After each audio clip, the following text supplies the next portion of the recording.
Olá, acadêmicos do oitavo período. Sejam bem-vindos ao último período de vocês na faculdade, né? Em sala de aula, antes do internato. Meu nome é Daniele, sou professora de vocês de ginecologia e obstetrícia e vou deixar disponibilizada 2 aulas como apoio para as nossas aulas práticas, que vai ser a aula de assistência ao parto e a aula de partograma. Essas aulas são fundamentais para as nossas práticas de terça-feira, à tarde, e para os plantões de vocês. Então, ao acompanhar os plantões, pacientes em trabalho de parto, a parturiente, né, o parto em si, é importante a gente ter em mente essas 2 aulas, a de assistência e a de partograma. Então, começando da assistência ao parto, vamos começar dando o diagnóstico de trabalho de parto, né? O que é trabalho de parto? Então, trabalho de parto é quando essa mulher ela apresenta contrações rítmicas irregulares, que promove a dilatação e o esvaecimento cervical, o apagamento, até a expulsão do concepto e da placenta. E a gente considera trabalho de parto com 4 centímetros ou mais. Então, essa mulher só vai estar em trabalho de parto se ela tiver contrações rítmicas, regulares, com dilatação e apagamento do colo com mais de 4 centímetros, ok? Então, se ela tiver contrações que ainda são sem ritmo, infrequentes, irregulares, né? E que não promove o apagamento, ou seja, é um colo ainda que está grosso, que está de 1 centímetro, que está de 2, a gente não considera essa mulher em trabalho de parto. A gente diz que ela está em pródromos de trabalho de parto, que ela está em treinamento ainda. E é importante essa definição, porque muitas vezes a gente interna a paciente em pródromos de trabalho de parto, e essa mulher fica ali arrastada, né, internada dentro do pré-parto. Então ela fica ali, todo mundo que entra evolui e tem o parto e ela tá ali. Isso gera ansiedade na paciente e no familiar. Porque ela vai falar, tá todo mundo ganhando menos eu. Por que eu não tô dilatando? Por que o meu trabalho de parto não evolui? Porque muitas vezes você deu o diagnóstico incorreto. Ela não tinha contrações rítmicas, nem regulares, sem apagamento do colo, sem dilatação. Né? Interna a paciente com 2, com 3 centímetros, e isso causa mais ansiedade. E o que acontece quando a gente interna uma paciente em pródromo, né, com diagnóstico errado de trabalho de parto? Começa a haver muitas intervenções, né, intervenções medicamentosas e que acaba realmente estragando aquele trabalho de parto e a gente acaba indicando uma cesariana sem indicação. Então você acaba indicando uma cesariana por parada de progressão, por parada de dilatação, onde não existiu nem o início do trabalho de parto. Então, não esquecer que a gente só vai dizer que uma paciente está em trabalho de parto quando ela tiver contrações rítmicas, regulares e frequentes, onde essas contrações dilatam esse colo, principalmente com mais de 4 centímetros. Menos de 4 centímetros não é trabalho de parto, ok? E como é que a gente vai avaliar essa paciente que chegou pra gente no plantão, né, com queixa de doutor, tô com contração, minha barriga tá ficando dura, eu tô sentindo dor, a minha contração vai e volta, agora eu contei, ela tá vindo a cada 3 minutos, a cada 4 minutos. Como é que a gente vai começar esse nosso atendimento? Aqui nos hospitais em Anápolis, onde vocês vão rodar, tanto na Santa Casa quanto na maternidade, existe a folha de anamnese, né, a folha do atendimento de emergência. E ali naquela folha a gente vai fazer a nossa anamnese obstétrica, né? Anota a hora que vocês estão atendendo a paciente, anota a paridade dessa paciente. O que é a paridade? Qual que é a gesta?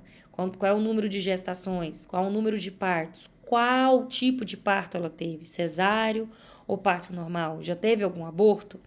E a gente vai calcular a idade gestacional.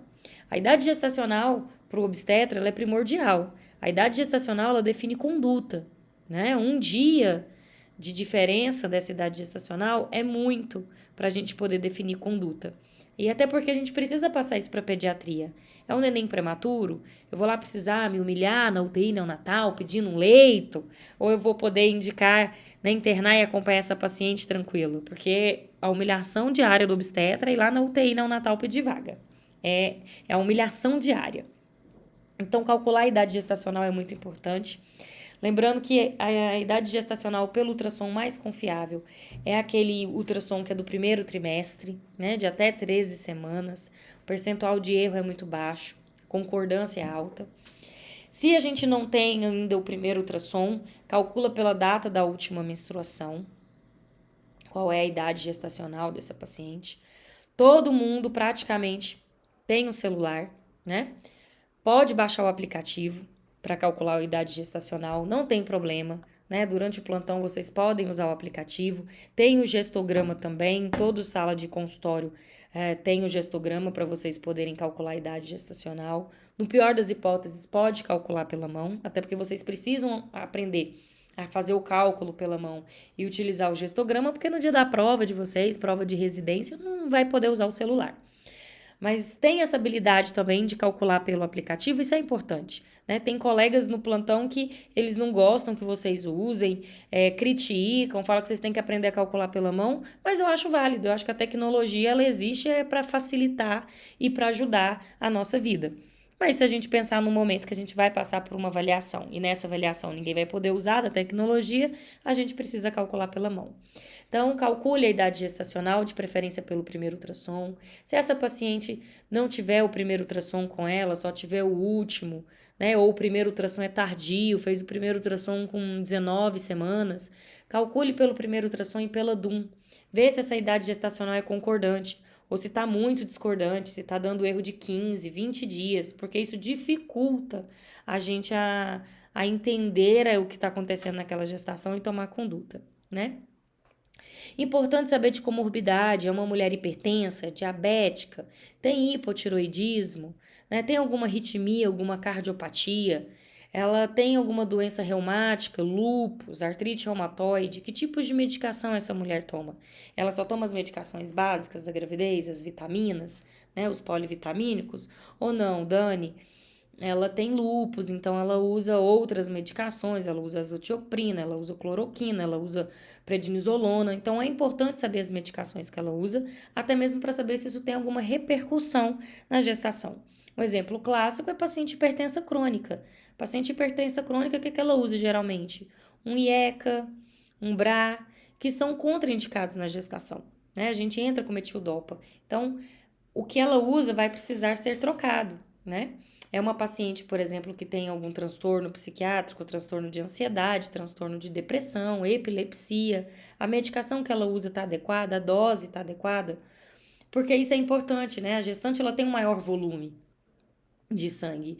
A metabolização hepática e renal dela é diferente. Então, às vezes, a gente precisa melhorar essa dosagem das medicações. É usuária de droga? Que tipo de droga usa? Santa Casa, a gente pega muito paciente usuário de droga. Muito. Elas chegam assim, a gente já bate o olho, né, o feeling obstétrico já fala, é usuária.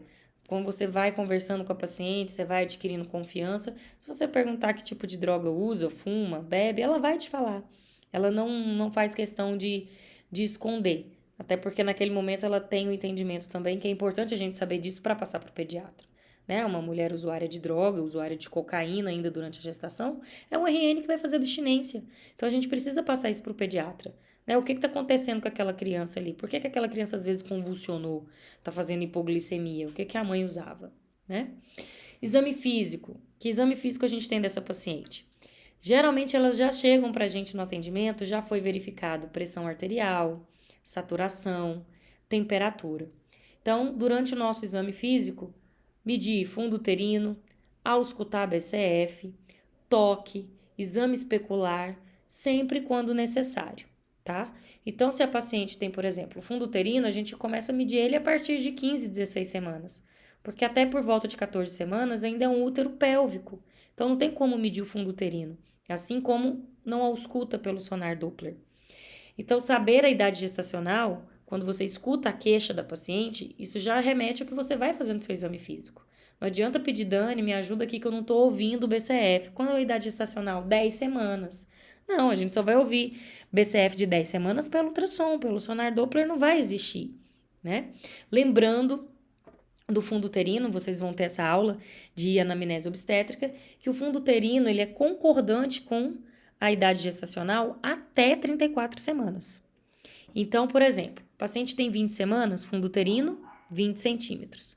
Paciente tem 30 semanas, fundo uterino, 30 centímetros. Isso ajuda a gente a raciocinar se está ocorrendo algo de anormal naquela gestação. Porque se você me chama e fala, Dani, eu tô com uma paciente de 33 semanas, eu medi o fundo e tá dando 29, a gente tem algumas hipóteses diagnósticas, né? Primeira hipótese diagnóstica, mediu errado. Certeza. A culpa é sempre do acadêmico. Então, assim, deve ter medido errado. Fui lá e conferi. Não, realmente, é 33 semanas um fundo de 29. Será que é um CIUR? É um oligoâmnio? O que está acontecendo que esse neném está tão pequeno?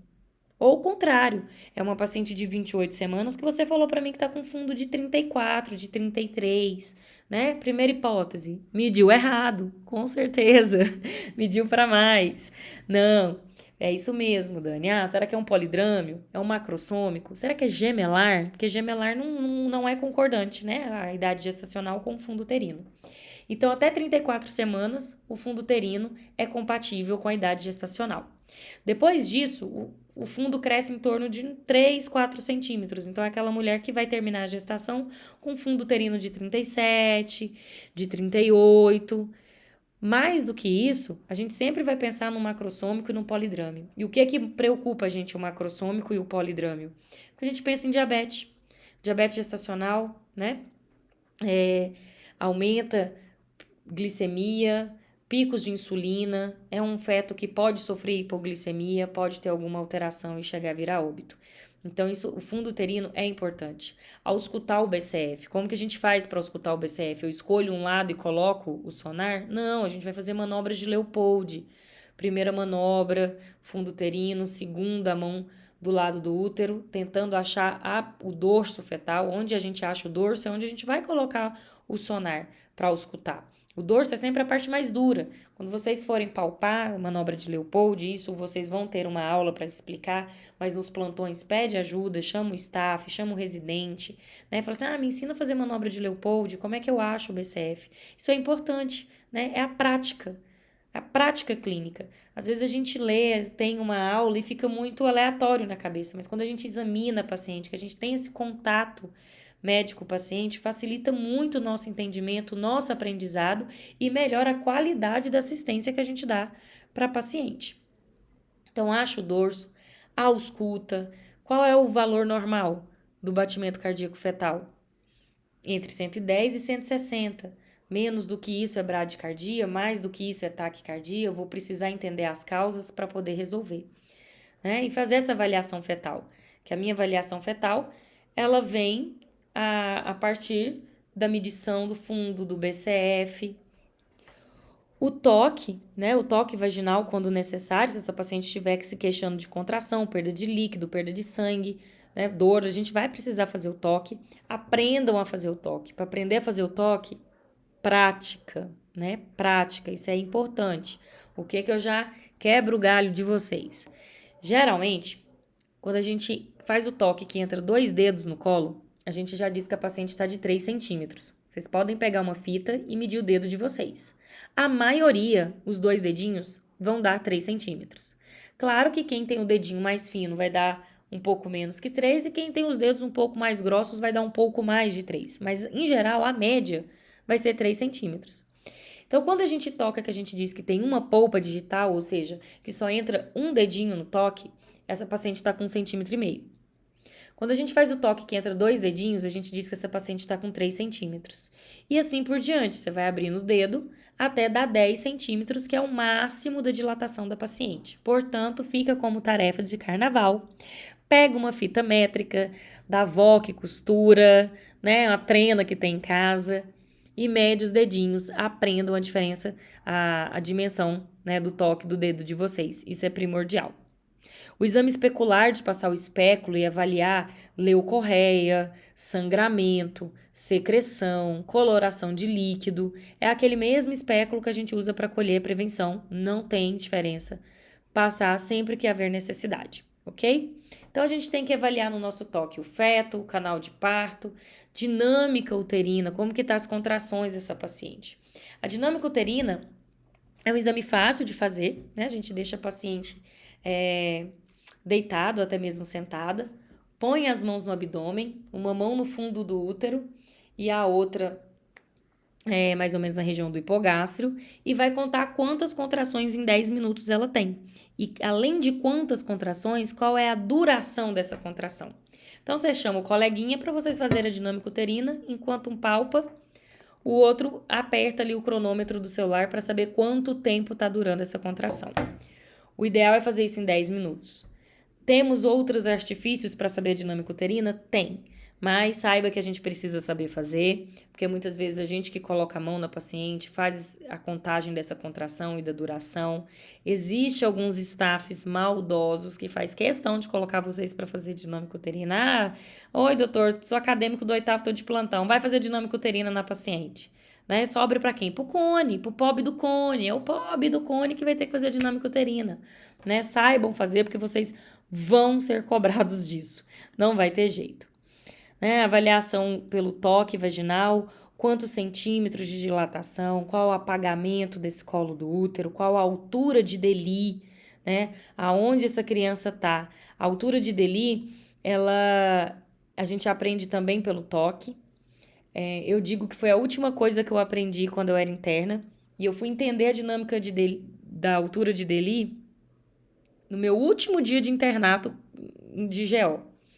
Porque eu já entrei no internato sabendo que eu queria GO, então eu tinha essa prática, essa habilidade de tocar paciente, então eu já sabia achar o colo, ver dilatação, falar de apagamento, né, apresentação, mas eu nunca entendi a altura de Deli. Então a gente precisa saber da pelvimetria, acho que essa aula é até o mecanismos, trabalho de parto, é o Alexandre que dá.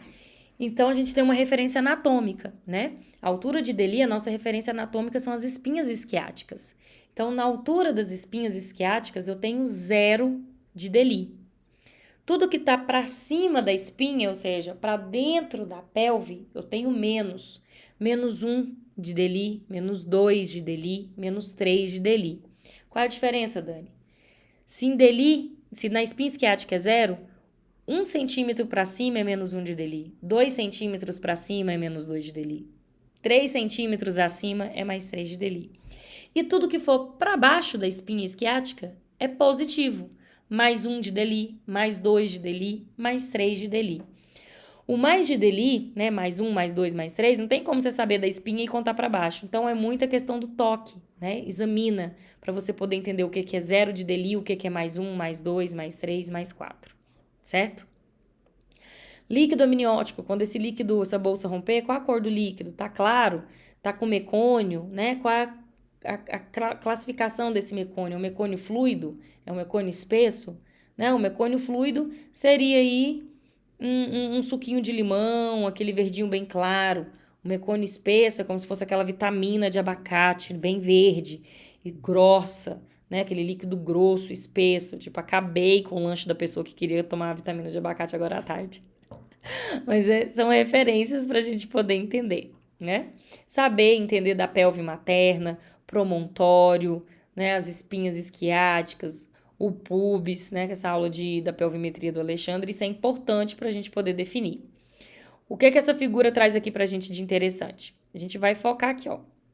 Colo do útero. Olha a diferença que ele veio aqui e a diferença para cá. Então, aqui a gente diz que a paciente ela tem um colo grosso, né? Essa aqui provavelmente não tá com praticamente nada de dilatação, mas se a gente forçar, pode dizer que aqui entra um dedinho, né? Que dá 1,5 centímetros, aquele toque que vai passar um dedinho, 1,5 centímetros. Aqui já tá um colo mais apagado, dilatado, né? Olha a diferença da espessura desse colo da figura A para a espessura desse colo da figura B. E na figura C, você pode ver que aqui no toque não existe mais colo, já sumiu, né? Temos 10 centímetros de dilatação, aquele neném que está pronto para nascer, que aí agora é só descer. Na nossa avaliação da vitalidade fetal, a gente pode pedir uma cardiotocografia, né? A famosa cardiotoco ou CTG. O terror do acadêmico do interno, né? Minha vida é só fazer cardiotoco, eu vou pro plantão, só faço cardiotoco. Use isso a seu favor. Porque é um exame importante, principalmente durante o trabalho de parto, no intraparto, porque ele ajuda a gente a interpretar a oxigenação fetal. A gente vai ter uma aula só de cardiotocografia, que ela também vai ser importante para a nossa prática de terça-feira. A gente vai ter uma aula só de cardiotoco. Então, ela é importante porque ela me reflete o batimento cardíaco fetal, o grau de hipóxia, muitas vezes ele consegue me dizer alguma coisa, contração materna, se tá tudo bem. Então, fazer CTG, ela pode ser um martírio, se você não usar isso a seu favor. E tem um colega de vocês, ele já tá no último período do internato, e quando ele rodou no internato, numa maternidade em Goiânia, ele postava todo dia, mais um dia de CTG, mais um dia de CTG. E ele falou assim, que saco, só fiz cardiotoco o dia todo. Aí eu comentei com ele. Eu falei, não seja uma máquina de fazer cardiotoco. Já que você está colocando a paciente para fazer cardiotoco, entenda o porquê que você está fazendo. Por que indicaram essa cardiotocografia? Qual a indicação? O que essa mãe tem? Qual é a suspeita que esse feto tem? A cardiotoco veio boa, veio categoria 1, tá tranquilizador? Ou ela já veio categoria 3? Ou ela tá categoria 2? Porque se ela veio ruim, muitas vezes a gente vai acabar indicando cesárea, porque acaba refletindo no sofrimento fetal.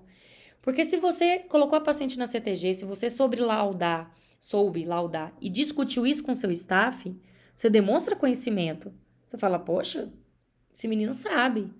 Porque aí você vai ser convidado a participar de um parto, convidado de participar de uma cesariana. Assim você ganha confiança.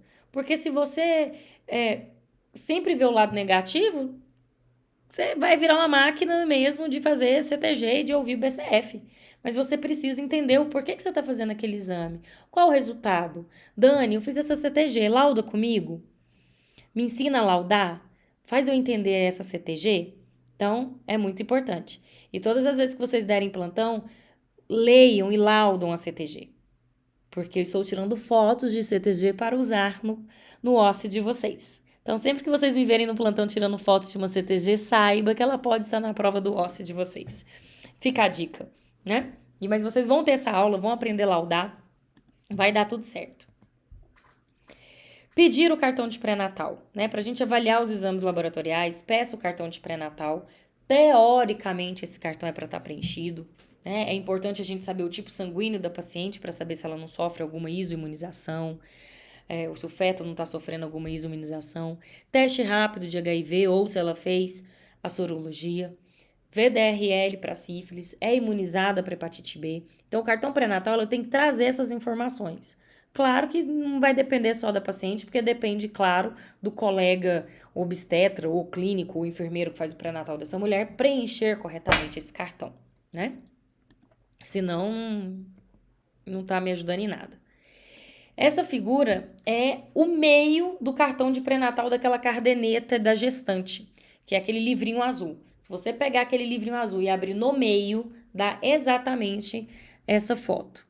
Onde do lado esquerdo de vocês aí contemplam os exames, né? Basicamente todos que a gente pede na gestação, teste de tolerância à glicose, as sorologias, exame de urina. Você vê que tem como você anotar aí a medicação que a paciente toma. Essa parte aqui de baixo, ó, anotar os ultrassons, o dia que ela fez, a data que estava no ultrassom, o peso, placenta, líquido. Isso daqui, gente, ninguém perde 30 segundos anotando isso daqui. E para nós, plantonistas, quando a gente recebe essa paciente, isso aqui são dados importantes. Às vezes essa mulher não trouxe o exame, né? Só trouxe o cartão de pré-natal e isso ajuda muito. E o cartão de pré-natal é documento.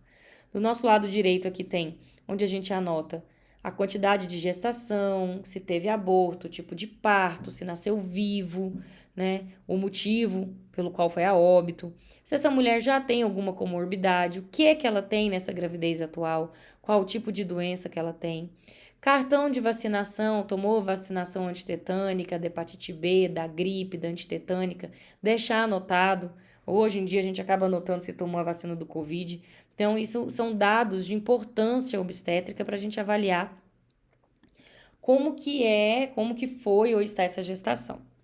Então, fases clínicas do parto. As fases clínicas do parto é quando a gente divide essa mulher de trabalho de parto na fase de dilatação, ou seja, que ela vai sair de um colo fechado para dilatação de 10 centímetros. O segundo período da fase clínica ou período expulsivo, ou seja, de 10 centímetros, que é quando esse feto ele vai descer pelo canal de parto até nascer. O terceiro período, que é de dequitação ou secundamento, que é o período da expulsão placentária, do nascimento da placenta. E o quarto período da fase clínica, que é a primeira hora pós-parto. Né? A gente fala que é uma hora, um período virtual, onde a gente fica acompanhando essa mulher nessa primeira hora, que é um momento onde pode surgir principalmente hemorragia puerperal, que é uma gravidade, que é uma emergência obstétrica, que é a principal causa de morte materna no mundo. Então, essa primeira hora pós-parto, onde essa mulher está sendo ali avaliada, de você ver o tônus uterino, o sangramento, pressão, frequência cardíaca, é extremamente importante porque isso evita morte materna no mundo. Então vamos falar de cada uma. O primeiro período, ou período de dilatação, é o período do início do trabalho de parto até a dilatação completa, dos 10 centímetros. A gente divide esse período de dilatação em fase latente e fase ativa. A fase latente ela tem uma duração variável, uma dilatação muito lenta, menos que 1 centímetro por hora, contrações irregulares, sem ritmo, infrequentes. É aquela paciente que ainda está em pródromo, é aquela que vem, chega, fala que está com dor, que você examina, está de 1 centímetro. Casa, volta para casa, dona Maria. Que ela volta e fala que aumentou, você examina, está com 2, volta para casa. Que você examina, está com 3. Então, essa fase latente, ela é lenta e ela varia de mulher para mulher. Tem mulher que pode ficar nessa fase latente dias, tem mulher que passa essa fase latente por horas, né? Na fase ativa é uma fase de dilatação mais rápida, mais de 1 centímetro por hora, contrações rítmicas, regulares, frequentes, onde a gente tem mais que 4 centímetros de dilatação. E nesse momento da fase de dilatação, é uma fase onde a gente pede para a paciente fazer atividade física, principalmente nessa fase latente, para ajudar ela nesses pródromos. Então, a caminhada, o banho morno, o cavalinho, exercício na bola, agachamento, acupuntura, essas medidas não medicamentosas para dor, ajuda muito ela evoluir dessa fase latente para a fase ativa. Né? Ela está no trabalho de parto. Trabalho. Né? Não é fácil, é laboroso. Então, ela tem que ter esse entendimento. A alimentação, lembrando que a gente deixa a paciente com dieta livre, ela pode comer e beber o que ela quiser, ela não tem que ficar de jejum, ela não é obrigada e ela não pode. Ela está num momento de extrema demanda de energia, então ela precisa de energia. O que geralmente que a gente orienta é consumir alimentos que forneçam mais esse tipo de energia, né? Então, que tem um pouco mais de carboidrato, para poder ter essa transformação rápida aí de glicose e energia. Hidratação quando necessário. Paciente desidratada, ela faz umas contrações mais irregulares. Então, às vezes, o fato de você hidratar, essa paciente repousar, descansar, melhora essas contrações dela. E a gente vai fazer a nossa assistência obstétrica preenchendo o nosso partograma assim que ela entrar na fase ativa do trabalho de parto. O partograma é a outra aula que vai ser postada para vocês. Então, nós não vamos falar dele aqui.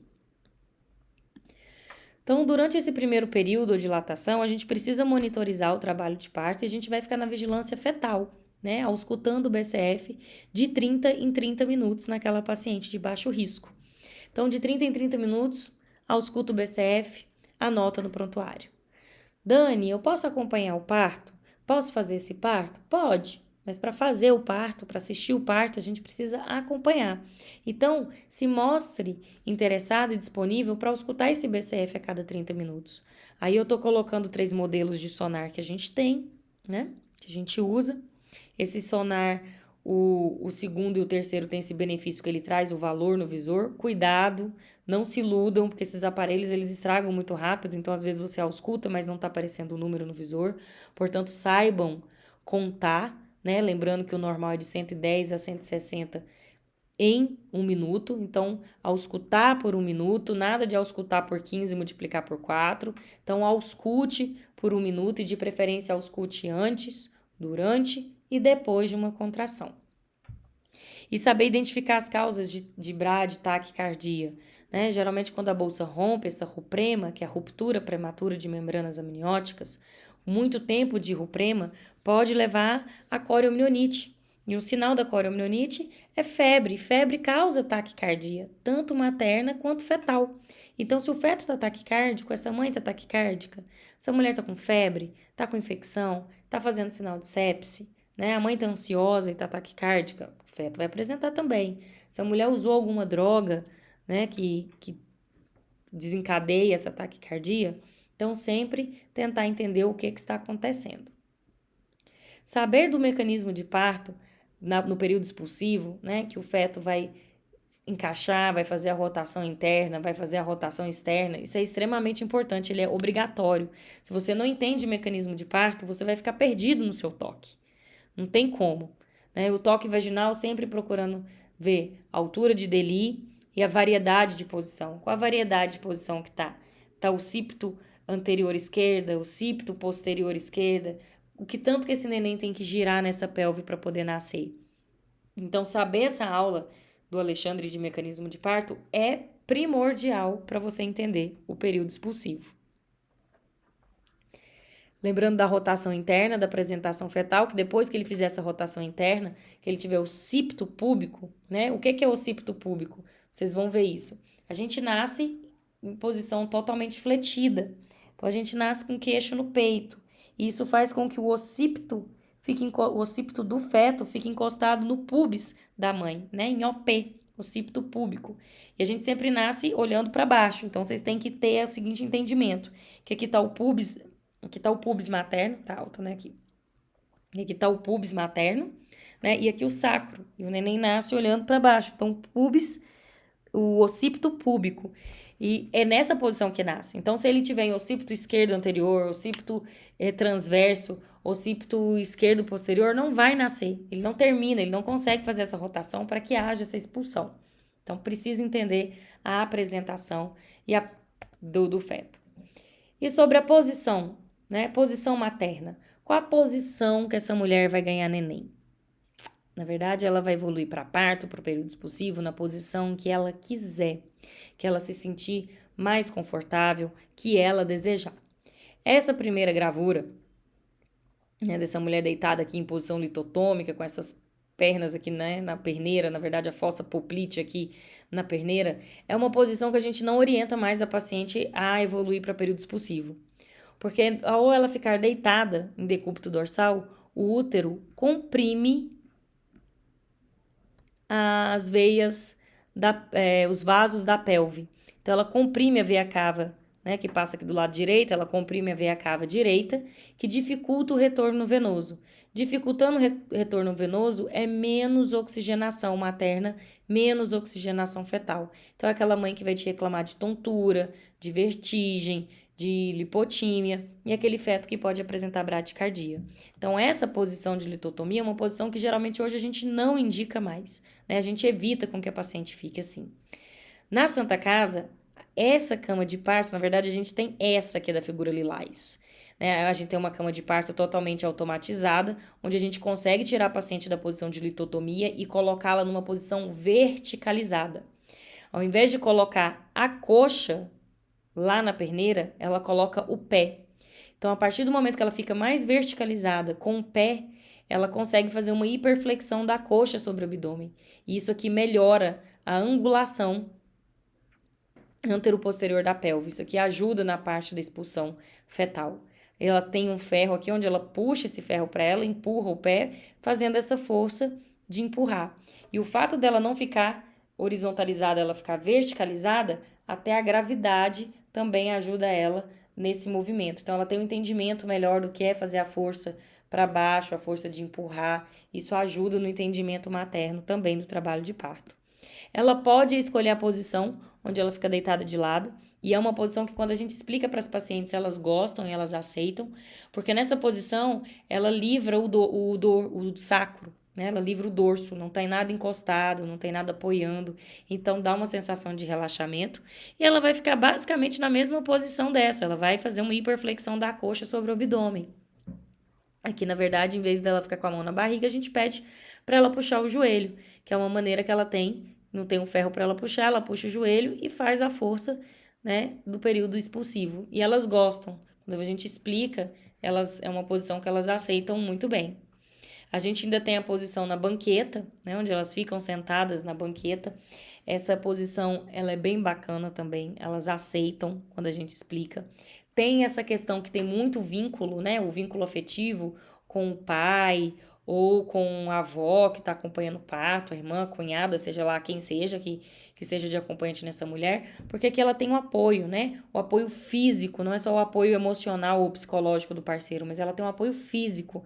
Então ela senta na banqueta, encosta no marido para poder fazer essa pressão, né? Essa força aqui para baixo do período expulsivo. E essa posição de 4 apoios, ou a posição de Gaskin, preste atenção no que eu falei, posição de 4 apoios. Lembra da parte da violência obstétrica, que é a maneira que você fala, né? A maneira que a paciente entende. Porque às vezes você fala assim, vamos fazer a posição de 4. Isso pode soar de uma maneira agressiva. Então, é a posição de 4 apoios, posição de Gaskin. Elas também gostam muito dessa posição, porque alivia a coluna, né? O peso da barriga que ele vem para baixo, então ele alivia essa sensação da pelve. E quando elas vão fazer força, elas tendem a jogar o quadril para trás, aqui a nível dos pés. E isso faz com que ela fique também mais verticalizada, ela não fica tão horizontalizada assim a coluna, ela fica um pouco mais verticalizada, cabeça, né, e quadril. E ajuda a fazer essa força para baixo também do período expulsivo. Então, que são algumas posições que vocês podem orientar e sugerir para a paciente. Essa caderneta do SUS, da gestante, tem tudo isso falando lá. As posições que ela pode escolher, que ela pode ter o parto. A questão que o povo não lê, né? Não lê. Tem acesso à internet, todo mundo hoje em dia tem acesso à internet, todo mundo tem um celular com internet, mas não leem, não estudam, não buscam ter esse poder do conhecimento, né? O poder, quando você sabe, quando você entende, isso facilita muita coisa, mas não é bem a realidade que a gente vê. Outra posição é que é a posição de cócoras, né? Aqui ela botou sendo apoiada nessa cadeira, isso aqui não existe, se essa mulher fizer força nessa cadeira, essa cadeira vai virar. Então, geralmente é algo fixo, é na cama, é na barra. Então, na posição de cócoras também elas gostam muito, quando elas pedem, elas entendem e facilita muito o trabalho de parto delas. Nesse período expulsivo, então a gente vai precisar se preparar. Então a gente vai precisar fazer antisepsia, o uso do avental, luvas estéreis, asepsia da região perineal e da coxa. Confesso para vocês que esse slide eu só coloquei porque é o que o livro traz, né? Da prática clínica, você não precisa nada disso. Você não precisa de uma antisepsia, de asepsia, de uso de avental, de luvas esterilizadas, você não precisa nada disso. O feto, ele tá passando por dentro da vagina, que de estéreo não tem nada. E o fato desse feto passar por esse local contaminado, com fungo, bactéria, vírus, protozoários, ele já entra aquilo em contato com a pele dele e aquilo já começa a modificar a flora, que é importante para o sistema imune dele. Então, de verdade, se alguém for acompanhar parto comigo, o que eu uso mesmo é luva de procedimento. O avental eu acho importante, principalmente para vocês, né? Aquele uso do avental impermeável para proteger a roupa de vocês, para que vocês não se sujem. Então, Dani, vou acompanhar o parto, posso colocar o capote? Pode, para não sujarem a roupa de vocês, não tomar banho de sangue, de líquido amniótico. Essa é questão de prática. Às vezes na correria a gente faz o parto da roupa do jeito que tá e a gente nem se suja. Já aconteceu comigo de sair do consultório correndo, chegar no hospital, a paciente está em período expulsivo. Tava de vestido longo e salto alto. Eu acompanhei o parto, nasceu e eu saí íntegra e ilesa. Mas isso são habilidades que a gente adquire ao longo dos anos, né? Então pode colocar o avental, pode colocar o capote, não tem problema. Mas todo esse preparo de asepsia e antisepsia, pensando no feto, no RN, isso é desnecessário porque ele está passando por um local contaminado. Falando da episiotomia. A episiotomia existe assim um tabu em cima dela. Passou a ser vista como violência obstétrica e, de fato, a episiotomia ela é uma violência obstétrica desde que não haja indicação. Então, a episiotomia ela se torna inadequada. Vamos utilizar essa palavra e não de violência obstétrica, porque dá a impressão que tudo que o obstetra faz é errado. Então, a episiotomia ela passa a ser inadequada quando ela não tem indicação, né? Quais são as indicações da episiotomia? Indicação de episiotomia é sempre numa emergência. É uma distócia de ombro, é um parto pélvico, a gente vai ter que usar um fórceps ou um vácuo extrator. É uma bradicardia fetal, essa mãe é uma mãe que está cansada, que está exausta, é cardiopata, então a gente utiliza da episiotomia. E óbvio, se você vai fazer episiotomia, né, o famoso pique, o corte, você precisa fazer anestesia. Ninguém vai passar um bisturi a lâmina de bisturi, uma tesoura na paciente sem estar anestesiada. Então, para fazer episiotomia, a gente tem que fazer o bloqueio do nervo pudendo. Se te perguntarem alguma coisa sobre a pelve, chuta nervo pudendo, que a chance de você acertar é muito grande. Então, fazer o bloqueio do pudendo. Então, quais são as indicações da episiotomia? Indicações da episiotomia. Quando tem um corpo perineal menor que 3 centímetros, uma condição fetal não tranquilizadora, então uma bradicardia, um período expulsivo prolongado, mecônio espesso. Macrosomia fetal, gente, isso aqui são indicações relativas, tá? Não é porque o neném é grande que a gente vai ter que sair fazendo epísio em todo mundo. Cuidado com isso, que para todo mundo, senão daqui a pouco você está fazendo epísio para 100% das suas pacientes querendo encaixar em alguma indicação e não é indicação precisa, tá? É inadequado se não tiver indicação. No caso de distócia de ombro, porque é uma emergência obstétrica, tanto que ele traz aí, variedades posteriores de apresentação é relativa, parto instrumentado é relativa. Dani, todas as vezes que eu vou passar um fórceps eu tenho que fazer um epísio? Não. Inclusive no último alço que eu fiz de 2020, 2021, não lembro quando foi que eu fiz, já dizia que, lá eles diziam que não é indicação absoluta, é relativa. Você pode passar um fórceps tranquilamente sem ter que fazer uma episiotomia. Apresentação pélvica, por causa das manobras que a gente faz, com o feto. E doenças maternas que impeçam puxos vigorosos, então uma mulher cardiopata, uma mulher pneumopata. Então são indicações raríssimas. Eu confesso para vocês que eu não me lembro a última vez que eu fiz uma episiotomia. Olha que eu acompanho muito parto normal, mas eu não lembro qual foi a última vez. Graças a Deus. E nem por isso eu tive lacerações horrorosas. Então, o bloqueio do pudendo, para a gente bloquear o pudendo, como que é a referência nossa anatômica? A gente vai fazer o toque, Entra lá com os 2 dedos na vagina, vai virar o dedinho para a lateral e a gente vai passar a ponta do dedo aqui na espinha isquiática. Lembra aquela espinha isquiática que é a referência anatômica para o zero de Deli? É ela que a gente vai tocar e vai procurar. Então, a gente vai procurar essa espinha isquiática na parte interna da vagina.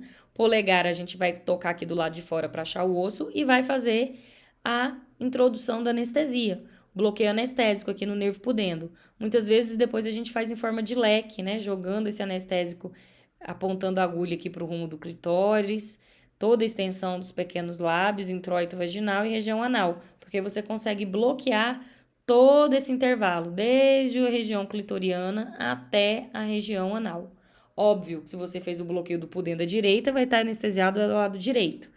Então, prestar atenção onde você está anestesiando, para onde você vai fazer a epísio. E a gente tem o costume de fazer médio lateral direita. Então, a gente não faz epísio mediana, como é feito muito nos Estados Unidos, pelo risco de lacerar reto, pegar reto. Então, a gente faz médio lateral direita, porque a gente foge do reto, do intestino. Aqui mais uma gravura. E aqui uma foto na prática. No dia que a gente for fazer no boneco, vou colocar vocês para tocar, porque dá para achar espinha isquiática no boneco para você poder ter o entendimento de onde é.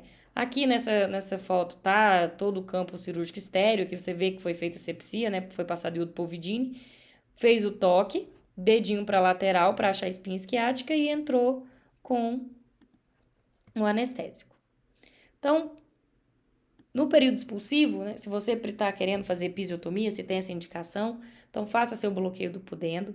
No período expulsivo, a gente muda, a gente passa a ouvir o BCF de 5 em 5 minutos. Lembra que lá no primeiro período, na fase de dilatação, era de 30 em 30, agora é de 5 em 5, essa vigilância aumentou. A gente está de olho agora nesse BCF, porque o polo cefálico está comprimindo, está ali dentro da vagina sendo apertado, e isso diminui o fluxo sanguíneo, então ele pode fazer uma bradicardia, mas essa bradicardia eu vou ficar de olho, porque ela pode ser fisiológica.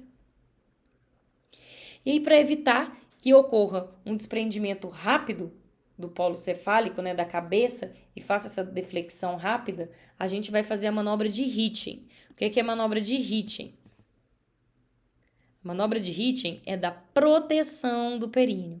Então, a gente vai associar 2 coisas na manobra de Hitchen. Com uma compressa, a gente vai fazer essa proteção do períneo, enquanto a outra mão vai frear essa cabeça. Então, a gente vai é como o feto está sendo empurrado pela mãe e a gente está freando. Não é fazer força de empurrar o menino de volta, mas é fazer aquela força como se a gente quisesse zerar, né?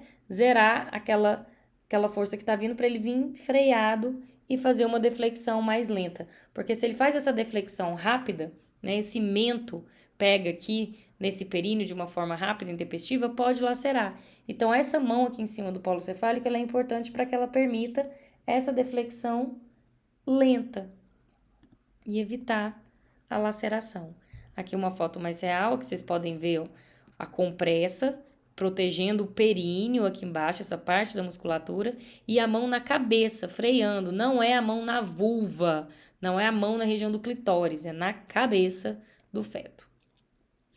Depois que saiu o desprendimento da cabeça, então a gente vai passar a mão ali, saiu a cabeça, então a gente vai passar a mão na nuca, tentando ver se tem a cordão umbilical. Se tiver cordão umbilical, a gente desfaz essa alça do cordão. Vou pegar aqui para ver se dá para vocês entenderem.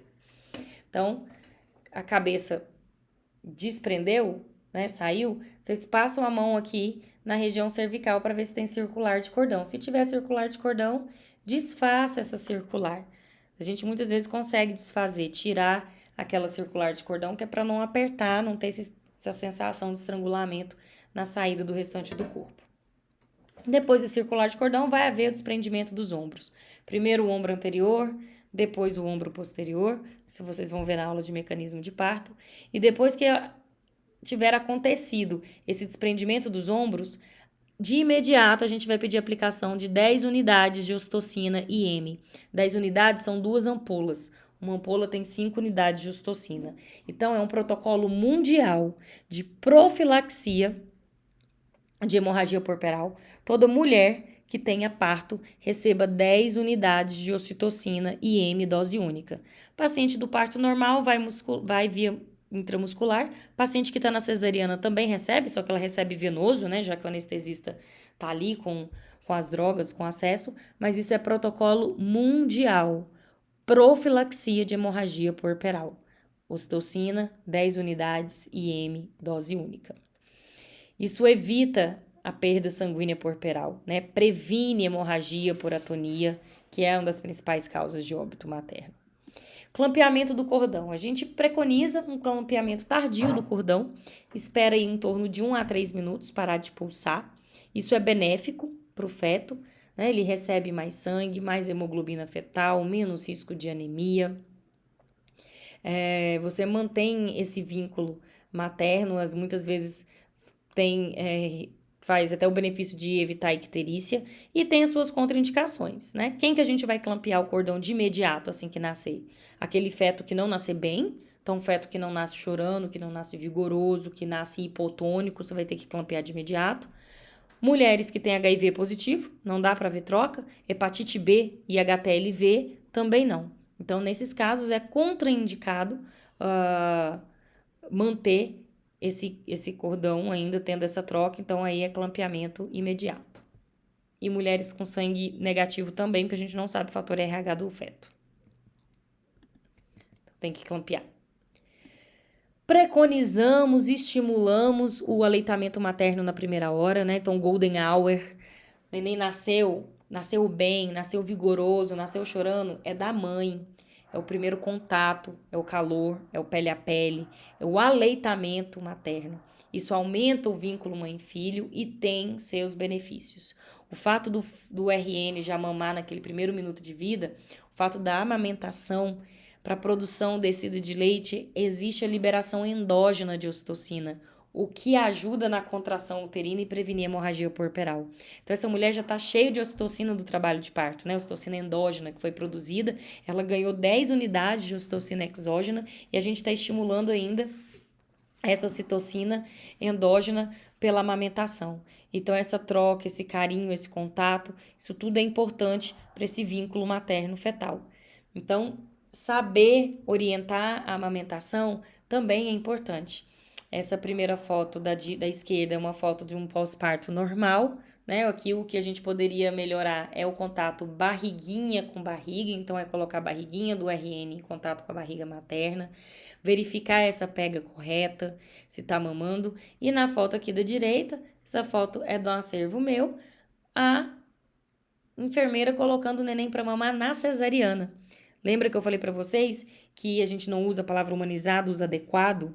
O fato se a cesariana é mais adequada para aquela mulher, por N motivos, quaisquer que sejam eles, tem esse direito e tem essa oportunidade do aleitamento materno na primeira hora também na cesariana.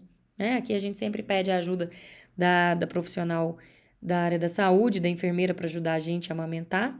A gente não deixa isso a cargo do acompanhante, tem essa questão da emoção, de não ter essa habilidade, e a gente não quer ninguém correndo risco, né, do RN cair da mãe, escorregar. Então a gente pede ajuda da especialista e tá aqui, mamando durante a cesariana. Esse campinho verde aqui é o que está dividindo a paciente de nós cirurgiões enquanto termina a cesárea. Então dá sim para existir uma cesariana adequada, o parto pode ser adequado. O que a gente vai ver nesse período aí de expulsão? A gente chegou nos 10 centímetros, a gente vai começar a ver essa paciente apresentando puxos, né? Que são aquelas forças que elas fazem para que haja essa expulsão fetal.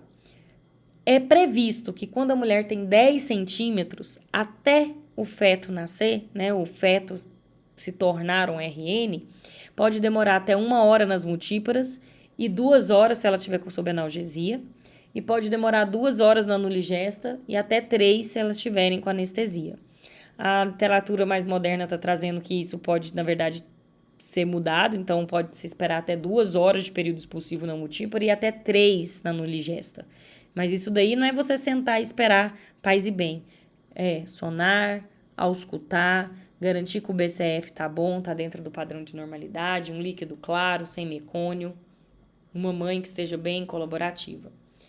Nasceu o neném, agora a gente vai para o terceiro período, né? O período de dectação ou secundamento, que é o período da saída da placenta, do descolamento da placenta e das membranas. A duração média é de 5 a 6 minutos, mas a gente pode esperar até 30 minutos. Então, 97% das placentas vão ser expulsas passivamente em até 30 minutos. Mais do que isso, a gente diz que houve uma retenção placentária e muitas vezes a gente vai ter que agir, né, manualmente, ativamente para tirar aquela placenta. Então, a gente pode falar que a dectação placentária ela é ativa ou passiva. Passiva, quando eu espero ela sair, espontânea, e a gente tem até 30 minutos para que isso aconteça. Ou ativa, quando a gente faz a tração controlada do cordão e a pressão no fundo uterino para o descolamento dessa placenta. Em geral, essa tração controlada do cordão e essa pressão no fundo da placenta, a gente opta quando a paciente está apresentando um sangramento um pouco aumentado, que a gente está na dúvida do que pode ser, e acaba fazendo para tirar, tá? O parto prematuro, ele pode haver uma duração maior desse terceiro período, então a placenta pode demorar mais do que 30 minutos para dectar, por uma fisiologia do trabalho de parto prematuro. Muitas mortes maternas resultam da complicação do terceiro período, que é o que vem dessa hemorragia puerperal. Lembrando que a principal causa de morte materna. No Brasil, de 7 a 10% das mortes maternas é causada pela hemorragia puerperal. Portanto, fiquem atentos ao quarto período da assistência ao parto, que é o período que a gente vai ficar observando essa mulher devido à hemorragia puerperal. Lembrando da hemorragia puerperal, isso vai ser um tema da nossa prática e a gente vai ver os 4 T's da hemorragia puerperal, né? As 4 causas principais de hemorragia puerperal, que são os 4 T's. Tônus, que na verdade é a atonia, é a falta dele. Trauma, tecido e trombo, que também na verdade é a falta dele, né? A falta do trombo, a falta da coagulação, a trombofilia. Então, são as 4 principais causas de hemorragia puerperal que a gente tem que ficar atento. Portanto, fazer 10 unidades de ocitocina IM assim que houver o desprendimento do ombro fetal. Tração controlada do cordão com pressão no fundo uterino. A gente evita hemorragia puerperal. A gente evita morte materna. Lembrando do manejo, né? Depois da contração, da retirada da tração controlada do cordão, lembrar de fazer episiorrafia se você fez episiotomia, porque se você abriu, vai ter que fechar. E se não fez episiotomia, fazer a avaliação desse canal de parto, ver se não houve laceração, se essa laceração não está sangrando e dar o ponto, porque o trauma do canal de parto, a laceração, causa sangramento, hemorragia puerperal, que é o segundo T. Conferir se essa placenta saiu inteira. Quando a placenta começar a sair, fazer esses movimentos circulares para que ela se solte, manobra de Jacob, para que ela se solte. Saiu a placenta, coloca em cima da mesa, avalia, vê se tem todos os cotilédones, a membrana, se ela está completa. A placenta, quando você abre ela na mesa, ela é um quebra-cabeça completo, né? Ela tem ali seus cotilédones. Quando falta um cotilédone, Dani, como que eu vou desconfiar? Quando falta o cotilédone, fica um buraco na placenta. Se aquele cotilédone não está na placenta, ele está onde? Né? Então a gente precisa ir lá olhar. Ficou dentro do útero. Porque cotilédone, membrana que fica dentro do útero, você está na terceira causa de hemorragia puerperal, que é o tecido. Porque esse tecido que fica dentro do útero, ele impede essa contração efetiva do miométrio. A partir do momento que ele impede essa contração efetiva, ele relaxa esse miométrio, então vai formar uma atonia, que é causa de hemorragia puerperal. Então, ficar de olho se essa placenta saiu inteira. Se você fez episiotomia, faça episiorrafia. Se teve laceração, faça rafia, porque a gente não vai deixar a paciente com laceração sangrando. As lacerações perineais, a gente vai classificar ela em 4 graus. Primeiro, segundo, terceiro, quarto. O primeiro grau é quando essa laceração ela comete a pele e a mucosa, muitas vezes não sangrante, muitas vezes a gente não precisa dar ponto. A de segundo grau, além de pegar pele e mucosa, ela pega o músculo transverso superficial do períneo e o bulbo cavernoso. Precisa dar ponto, até por uma questão não só de sangramento, mas por uma questão estética, né? Porque fica aquele ângulo muito aberto, então a gente fecha, aproxima essa musculatura. O terceiro grau é quando atinge a parte do esfíncter externo do ânus. Então, o ânus ele só não formou essa cloaca aqui, que é do quarto grau, porque o de quarto grau é quando lesa tudo, inclusive o esfíncter interno do ânus e a mucosa retal. Então, o quarto grau houve aqui uma total comunicação, forma uma cloaca. Então, o terceiro e o quarto grau tem que ser corrigido adequadamente, né, até para não prejudicar a função do esfíncter externo do ânus, porque muitas vezes tem essa lesão e a paciente ela evolui com incontinência de flatos, com incontinência fecal. A de quarto grau, a gente vai precisar do colega especialista, do coloprocto, muitas vezes vai operar, dependendo do grau e do tamanho, essa paciente vai ganhar uma colostomia, vai ficar de colostomia até poder cicatrizar e depois refaz essa colostomia. Então, a de quarto grau é grave.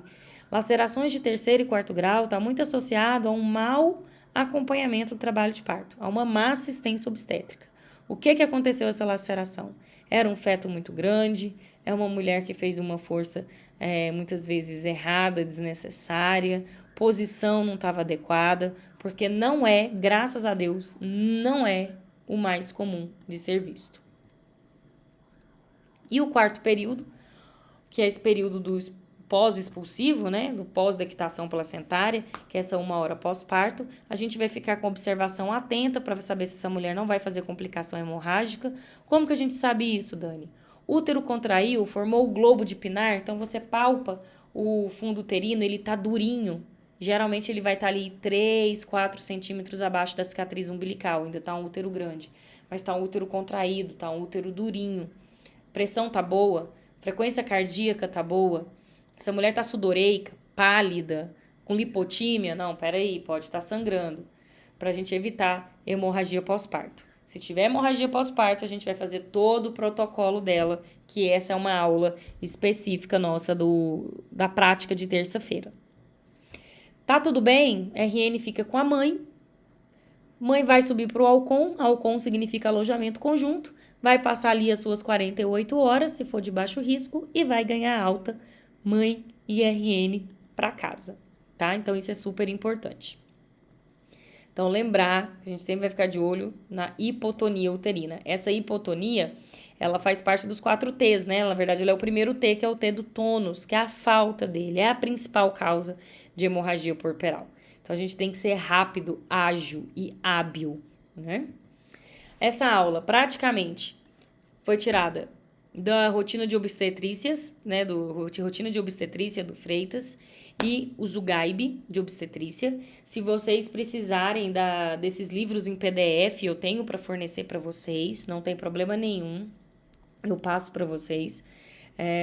A literatura do Zugaib é uma literatura fácil de ler, às vezes ele é muito específico, mas é uma literatura bem, bem fácil, gostosa de ser lida. E aqui agradeço pela paciência de vocês aí com a foto com o professor Marcelo Zugaib, que foi do último congresso que eu fui em 2019, antes da pandemia, quando a gente era muito feliz e não sabia. Encontrei com ele no aeroporto e fui tietar, pedi foto. Em agradecimento, está aí na aula para vocês. Bons estudos, anotem dúvidas de vocês, não tem problema, na hora da prática a gente tira a dúvida, leva a dúvida, tira a foto do slide, eu vou fornecer para vocês o slide via e-mail, tá? Para vocês terem esses slides para estudar, pergunte, tira dúvida, isso é importante na vida de vocês. A obstetrícia ela é muito 880, você gosta, você não gosta de jeito nenhum, mas mesmo não gostando de jeito nenhum, você pode se formar, dar plantão numa UBS, né? Ser samuzeiro, dar plantão no SAMU e te chamarem numa intercorrência que tem uma mulher em trabalho de parto. Então, a gente precisa entender a assistência, as fases que essa mulher encontra, o que precisa ser feito para a gente poder evitar complicações. Então, anote dúvidas e leve na prática. Bons estudos!